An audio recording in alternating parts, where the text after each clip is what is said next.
Setelah penantian panjang, teka-teki calon pelatih baru Indonesia akhirnya mulai terpecah. Adalah John Hartman yang berprestasi membangun timnas Kanada dari titik nol menjadi Konstantin Piala Dunia. Pelatih yang dulunya menjadi dosen cabutan ini sudah pernah diakui oleh Thierry Henry. Dirinya juga berpotensi mendobrak kutukan pelatih asal Inggris yang selalu gagal di Indonesia. Terlebih, dirinya punya kepemimpinan gaya melatih dengan Shin Tae-yong. Di sini, Gol Doang akan merangkum apakah pantas John mendobrak reputasi timnas Indonesia sebagai berikut.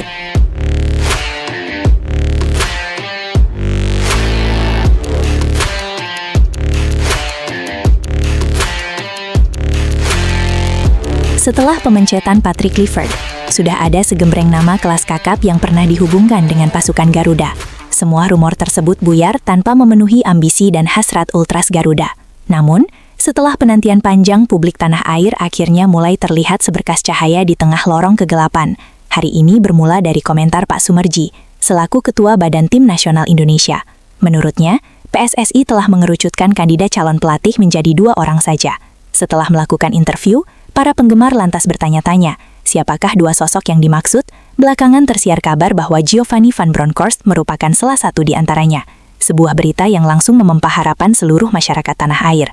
Pasalnya, pria berumur 50 tahun tersebut sudah punya pengalaman-pengalaman yang mentereng, termasuk 1 gelar era divisi bersama Feyenoord. Kini, dirinya tengah menjabat sebagai asisten pelatih Liverpool di bawah kendali Arne Slot.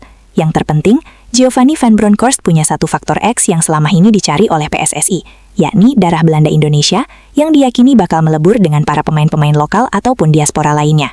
Namun, layaknya euforia saat isu penunjukan Van Bronckhorst tiba-tiba hilang di telan bumi. Ditambah, komentator dari Zainuddin Amali yang mengaku masih trauma menunjuk pelatih Belanda, yang cuma bermodal nama besar, main hebat belum tentu jadi pelatih hebat.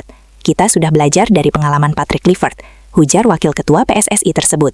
John Hartman adalah seorang figur yang mungkin kurang begitu familiar di telinga fans sepak bola Indonesia. Wajar, karena pria 50 tahun ini memang tidak berangkat dari mantan pemain seperti Van Bronckhorst.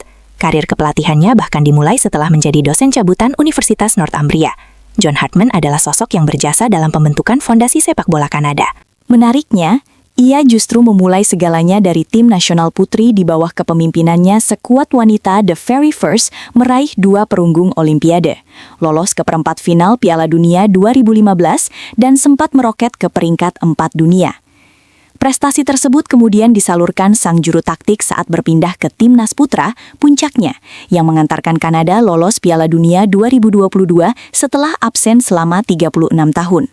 Mereka juga berhasil menembus final Kempakak National League untuk pertama kalinya sepanjang sejarah. Alhasil, Kanada yang semula cuma dibandang tim semenjana, sempat dikontrol naik ke peringkat 33 dunia. Sederet prestasi turut mengharumkan nama Hartman yang masuk nominasi pelatih terbaik FIFA 2012, 2015, dan 2019. Rekam jejaknya membangun fondasi Kanada juga dilakui oleh legenda sepak bola sekelas Thierry Henry.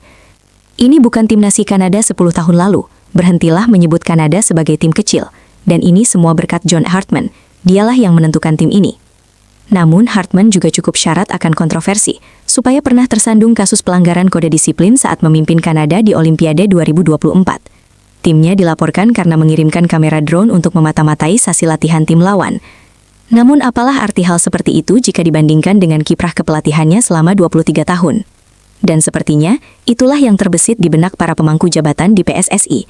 Tanpa pikir panjang, pihak federasi langsung menggelar pembicaraan dengan kontrak sang pelatih, bahkan saat diwawancara. Wartawan Kompas Daniel Amil enggan membantah dan justru membenarkan kabar tersebut. Saat ini bulan final, masih ada proses yang harus dinegosiasikan dan disetujui kedua belah pihak. Tapi nanti kalau sudah selesai, akan diumumkan oleh Ketua Umum PSSI.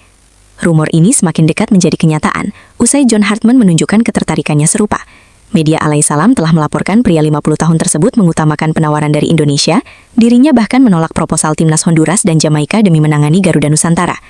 Namun, terdapat satu kendala yang barangkali diresahkan oleh seluruh publik tanah air, yakni Prof. Hartman yang merupakan pria kelahiran Inggris, sepanjang sejarah timnas Indonesia tidak pernah bersahabat dengan nakoda asal Britania Raya tersebut.